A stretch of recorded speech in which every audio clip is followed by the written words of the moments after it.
აქტიურია ისმის შეძახილები 50 წუთში ფილარმონიიდან პარლამენტთან შეძლეს მსვლელობით აქციის მონაწილეებმა მოსვლას და სანამ ჩართვა დაიწყებოდა გაკეთდა კიდევ ერთი განცხადება მსვლელობას დღეს ვასრულებთ საკანონმდებლო ორგანოსთან და ამის შემდეგ უკვე აღარ გადაინაცვლებენ სხვა მისამართებზე მსვლელობით აქციის მონაწილეები. შეიძლება ითქვას, რომ პროცესმა დაახლოებით 1 საათის განმავლობაში რამე ექსცესების გარეშე ჩაიარა, მშვიდობიერად გაიმართა მსვლელობა, თუნდაც მარჯვენა მხარე დაკავებული გზის აქციის მონაწილეებს და სწორედ ასე მოვიდნენ უცვლელი გზავნილებით ისინი პარლამენტთან, სადაც უკვე აქცია გაგრძელდება სავარაუდოდ ტროტუარზე, თუმცა ჯერჯერობით მსვლელობა სრულად არ დასრულებულა, ჯერ სავალ გზაზე არიან აქციის მონაწილეები. ახლა ვნახავთ ჩვენ როგორ მოიქცევიან ისინი სავარაუდოდ გადაინაცვლებენ უკვე ტროტუარზე. ხედავთ რომ ბანერი ტრადიციულად გაშლილი არის თავისუფლება რეჟიმის ტყვეებს, ეს არის მთავარი გზავნილი, სწორედ ეს შეძახილი ისმის ახლა აქ აქციაზეც გაშლილი არის რეჟიმის ტყვეების სიგრძის პატიმრები სურათებით რეალებს კლავ დროშები საქართველოსა და ევროკავშირის მივალ ახლა ადამიანებთან რომლებიც აქციას წინ უძღოთ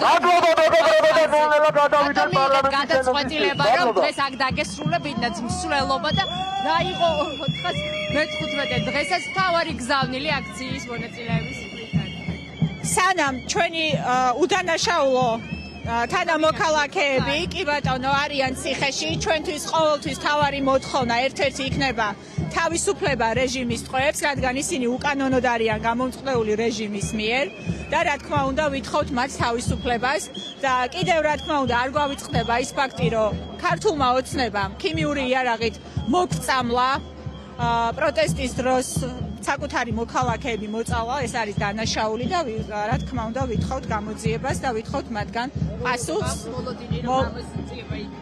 საქართველოში არა, რა თქმა უნდა, იმიტომ რომ ყველა ინსტიტუტი მიტაცებული აქვს და ყველაფერი მათ გარშემო ბრუნავს, თუმცა ჩვენ იმისთვის ვიბრძვით, რომ ეს რეჟიმი დასრულდეს და საქართველო დაუბრუნდეს ევროპულ გზას. მადლობა ძალიან დიდი.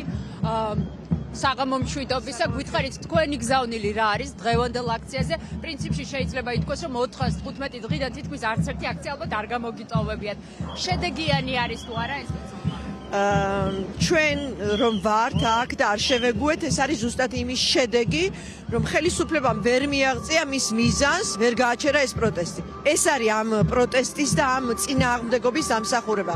დანარჩენი არის დროის საკითხი, ჩვენ ხელისუფლება ჩავაყენეთ იმ რეჟიმში, რომ ვერ ბრუნდება იმ ნორმაში, რომელშიც თვითონ იყო. ამას თვლი, რომ ჩვენ გავიმარჯვეთ და ამას თვლი, რომ საზოგადოება, რომელიც ვერ გააჩერა ხელისუფლებამ, ის არის გამარჯვებული. რაც შეეხება პროტესტს, ეს უფრო განვითარდება, იმიტომ რომ აი ამ უპრინციპო მართლობას, რომელსაც ახლა ვხედავთ ამ ხელისუფლების იმ ადამიანების მოწამვლას, რომელიც ასე ძალიან აწუხებს რეჟიმს, რომელსაც ეძღვნება ყველა ეს შაბათის მარში, აუცილებლად გაიმარჯვებს საქართველო, იმიტომ რომ არ შეიძლება მართავდეს სახელმწიფოს ადამიანი, რომელიც ძალადობს, კლავს, უკანონოდ აპატიმრებს, ქვეყანას ართმევს მომავალს და წამლავს საკუთარ მოსახლეობას. ამიტომ ეს ქვეყანა არის ხალხის და ხალხი აუცილებლად დაამარცხებს ამ რეჟიმს.